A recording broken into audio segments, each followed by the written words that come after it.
Hello students, today we're going to talk about file processing in Python. Files are a very powerful element of programming to study. By learning how to manipulate files, we open up a new world of possibilities using Python and programming in general.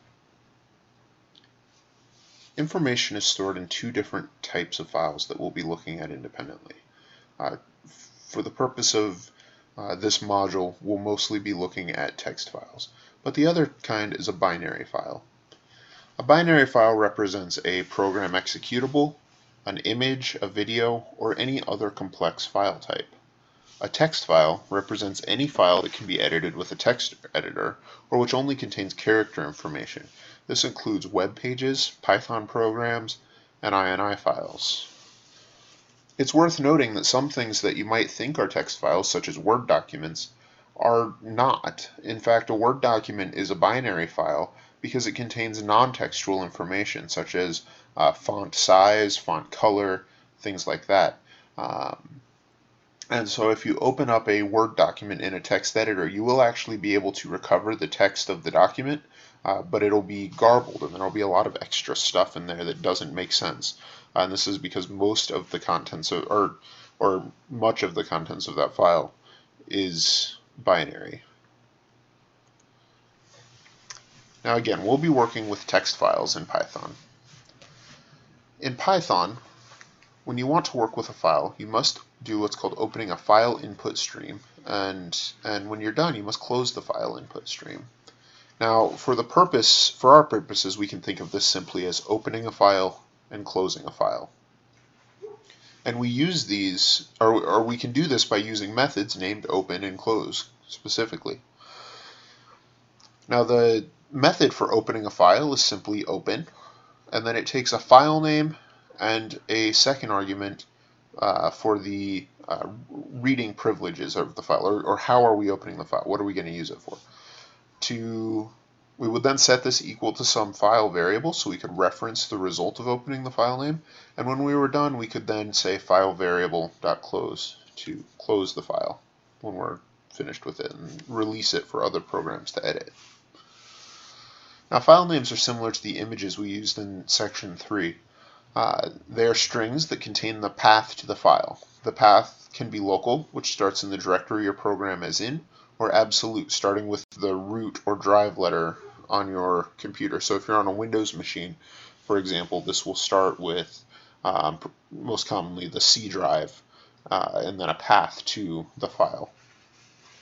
Now, one quick tip: when you're working in Python, one of the things you can do if you're opening a file for read-only, you can actually use your Python program itself because it's always in the correct local directory. You just need to include the file name, and wherever your program is running at, it will start in that directory and it will always find itself.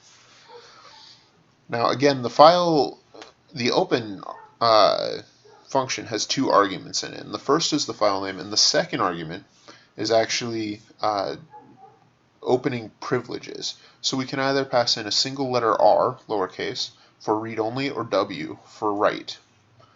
And these are pretty self-explanatory. You pass in R if you simply want to read the contents of the file and have no intention to modify the file, or W if you want to open the file for modification. Now, one of the interesting things to note is that that this actually impacts how the file is opened and what can be done with it. If you open the file for read-only, the file remains on your hard drive and other programs can access it. If you open the file with write privileges, a lock is actually placed on the file. And if you try and open it in another editor, you'll get an error message saying the file is already in use. You won't be able to edit it in another program. For now, let's focus on read-only files.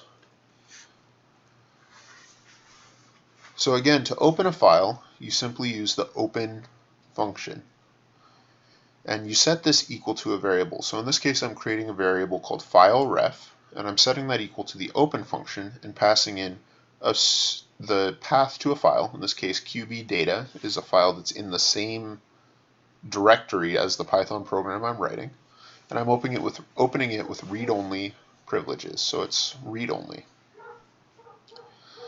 When I'm finished with the file later, I'll be able to use fileref.close in order to close the file, and it will actually set the fileref variable equal to none, or the null value.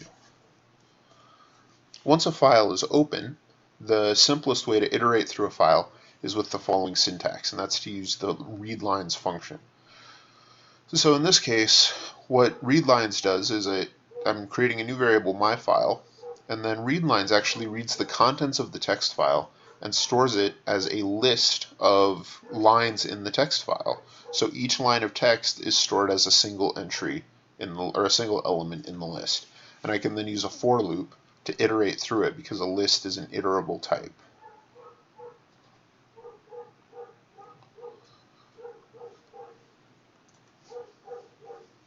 There are other methods for reading a file,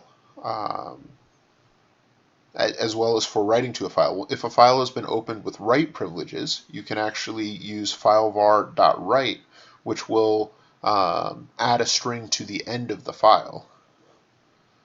To read in from a file, you can use filevar.read, which will return the entire file as a single string. If you use filevar.readLine, it will read the next line up to and including the new line character. Or you can use readlines, which again returns every line as a list. Each of these has a specific place and purpose. Read is often used if you want to operate on an entire file at once, and we'll use an example of this later. Readline is more useful if you are working with something that uses live input and output. So for example, say you are working with another program that logs all the changes to files on your computer, and whenever you get a new line into that file, you want it to send an email to you. Well, you can write a Python program that says, read a line from this log that's dynamically being updated over time, and then send an email to me with the details of that. And so whenever a file is changed on the computer you're monitoring, you can get information about that. Readlines, again, is useful for most general purpose in Python when you want to be able to work on the individual lines independently,